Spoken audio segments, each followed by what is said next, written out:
Cyber expert के तौर पर मेरे साथ सनी नेहरा जुड़े हुए हैं। सनी, देखिए, पॉलिटिकल लोगों को तो सुना, उसमें बहुत बड़ी पॉलिटिकल बातें भी थी। मैं थोड़ा साइबर वर्ल्ड से जुड़ी जानकारी आपके साथ आप हमारे साथ साझा कीजिएगा। मैं एक बहुत लेमैन हूं साइबर वर्ल्ड का, लेकिन जितने वीडियोस मैंने साइबर एक्सपर्ट से के देखे हैं, सुने हैं, जितना पढ़ा है और जिसका जिक्र भी थोड़ा सा भी आया कि आज के तारीख में कुछ भी गोपनीय नहीं है। अगर मैं एक स्मार्टफोन यूज कर रहा हूं, इट मींस कि मेरा कुछ भी गोपनीय नहीं है। और ये जो संचार साथी ऐप है, इसको आप कैसे देख रहे हैं? इस पर जो राजनीति हो रही है, क्या ये गलत है? देखिए, मैं पहले जो थोड़ा सा क्लैरिफिकेशन दे दूं, जो जैसे अब मुझसे पहले भी कुछ पार्टिसिपेंट्स ने कहा इस डिबेट में। पहली बात तो ये जो ऐप है, ये कोई लाइव मॉनिटरिंग नहीं करता। जैसे अभी कोई कह रहे थे कि अगर हमारे पास एक स्पूफ कॉल आ गई, फ्रॉडुलेंट इंटरनेशनल कॉल आ गई, तो हमें बता देगा कि एक फ्रॉडुलेंट कॉल है। इसका ये काम ही नहीं है। ये एक रिपोर्टिंग ऐप है। आपको खुद इस पे रिपोर्ट करना पड़ेगा कि हमें एक कॉल रिसीव हुई जो एक फ्रॉडुलेंट कॉल थी। ये खुद कोई लाइव मॉनिटरिंग नहीं करता है। दूसरी बात, जो भी एक दूसरे पार्टिसिपेंट ने कहा, उन्होंने एक बहुत ही सही बात कही थी। यहाँ पे हर चीज के लिए ना वेबसाइट बनी हुई है।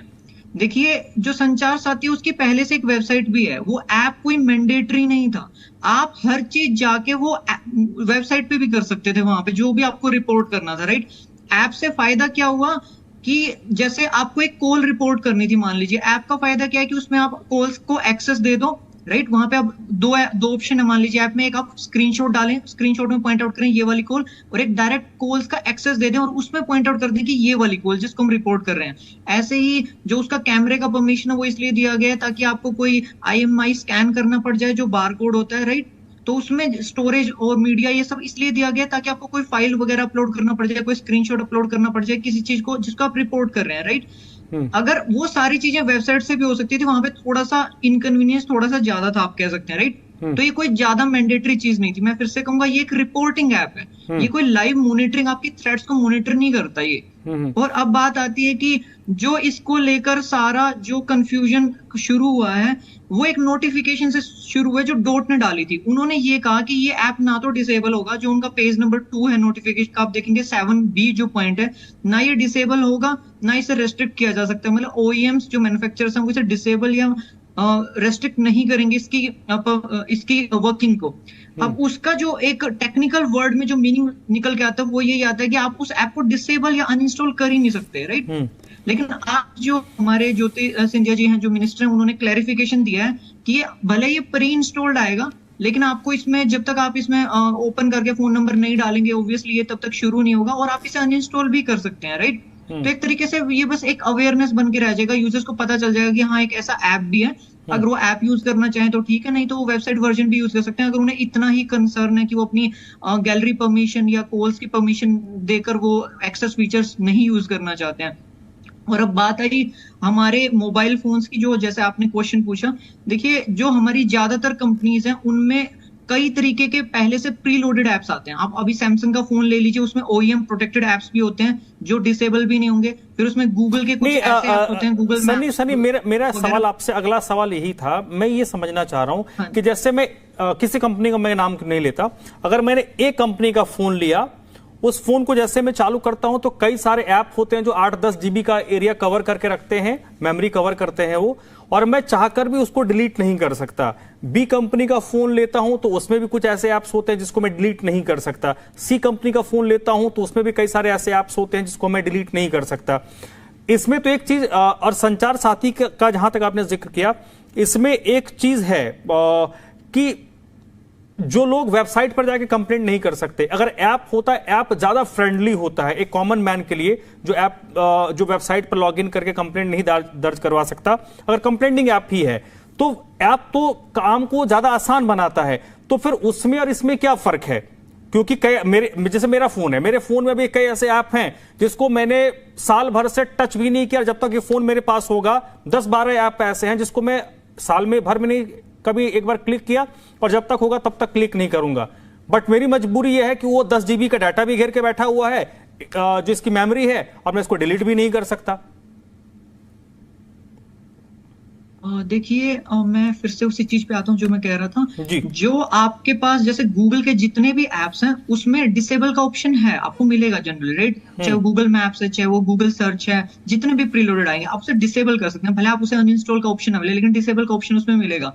अब जो ओईएम प्रोटेक्टेड एप्स होते हैं वो होते हैं, और जो सिस्टम एप्स होते हैं, अगर आप सिस्टम एप्स को ही बंद कर देंगे तो वो चलेगा ही नहीं।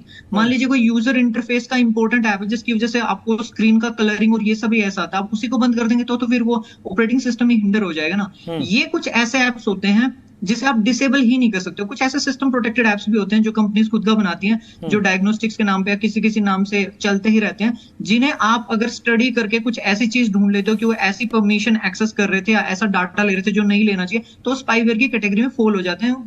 वो नहीं होने चाहिए कायदे से, राइट? मतलब वो गलत हो जाता है। ऐसा मैं कहता हूँ कोई भी ऐप नहीं होना चाहिए। आप ये कह रहे हैं कि ये पूरा बवाल इसलिए शुरू हुआ कि जो DOT डॉट का वो नोटिफिकेशन था जिसमें था कि वो प्री असेंबल्ड होगा और आप उसको डिलीट नहीं कर सकते, अगर उसमें ये ऑप्शन हो जाता, मैं आता हूं चंद्रमोहन जी, कि आप इसको डिलीट कर सकते हैं या उसको ऑफ कर सकते हैं, तो शायद ये हंगामा नहीं होता। इतनी ही आपत्ति है ना? एक्चुअली हाँ जी, मैं आपको एक चीज बताता हूँ। उनका कहने का जो मतलब, दो मतलब हो सकते हैं। उनका कहने का ये भी मतलब हो सकता है, जो सेटअप स्टेज है, जब चीज इंस्टॉल हो रही है उस टाइम पे ना वो हिंडर हो और ना वो डिसेबल हो, उनका ये भी मतलब हो सकता है। और उनका ये भी मतलब हो सकता है कि वो हमेशा के लिए डिसेबल या उसकी वो वर्किंग डिसेबल ना हो या हिंडर ना हो किसी भी तरीके से। अब उन्होंने वो लाइन ही इस टाइप से लिखी है कि आप बेनिफिट ऑफ डाउट में दोनों ही चीजें मान सकते हैं, लेकिन एक टेक्निकल आदमी जो एप्स में डील करता है वो डिसेबल का मतलब वो ऑप्शन समझता है जो डिसेबल करने पर डिसेबल बटन बना होता है, जो राइट, जब आप उसे लॉन्ग प्रेस करते हैं वो तो यही समझेगा, राइट? तो इस वजह से हंगामा हुआ है, तो जिस पर गवर्नमेंट ने थोड़ा क्लैरिफिकेशन भी दिया।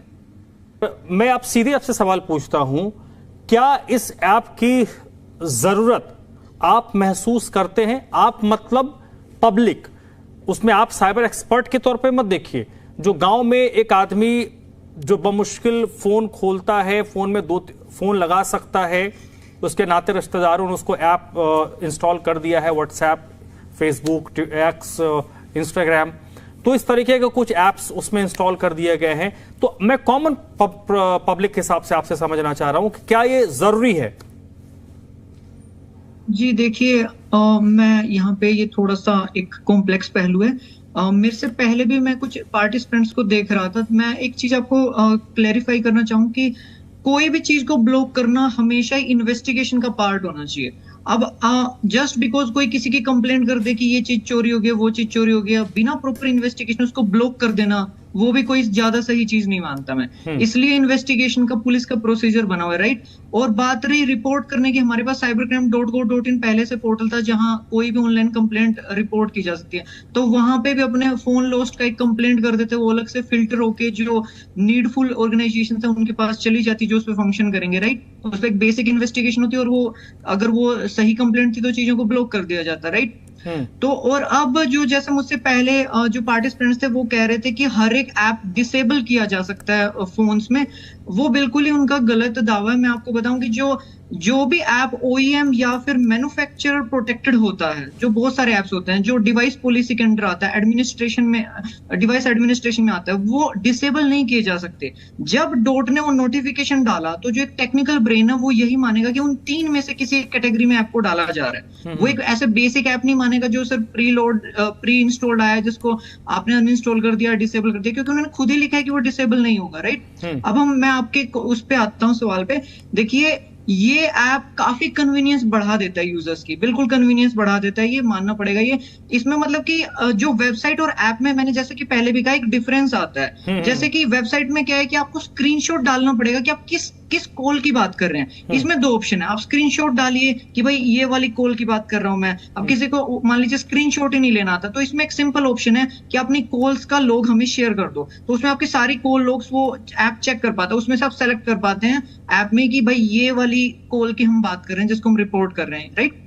ऐसे ही जो IMI नंबर है उसको स्कैन करने के लिए कैमरे का ऑप्शन दिया गया, आपको कैमरे का परमिशन देना पड़ता है, उसको स्कैन करते हैं और वो फिर IMI का जो बारकोड होता है उसको स्कैन करके पता कर लेते हैं कि IMI क्या था। तो काफी चीजें हमारे लिए सिंप्लीफाई करने के लिए उसमें बहुत सारी परमिशंस बनाई गई हैं। अब प्रॉब्लम क्या होती है कि बहुत सारी परमिशंस देना ऐप को, गैलरी जैसी, स्टोरेज जैसी परमिशंस देना, और मतलब कि ज्यादातर लोगों को आदत होती है कि जब भी आप गैलरी मीडिया की परमिशन देते हैं आप ऑल इमेजेस सेलेक्ट करते हैं। ये कॉमन ट्रेंड है, सब लोग ऑल इमेजेस सेलेक्ट कर लेते हैं। लेकिन इससे होने वाले खतरे भी बहुत ज्यादा होता है। हमने बीच में देखा कुछ चाइनीज लोन एप्स होते थे, आपको ध्यान होगा। वो क्या करते थे, हमारी इतनी सारी परमिशंस लेते थे, हमारी गैलरी से सब कुछ स्टील कर लेते थे और फिर लोगों का उनको एडिट वेडिट करते थे और लोगों को ब्लैकमेल करना शुरू कर देते थे। उन्होंने जनता को बहुत परेशान किया, चाइनीज लोन एप्स जो एनबीएफसी से रजिस्टर्ड भी नहीं थे, राइट।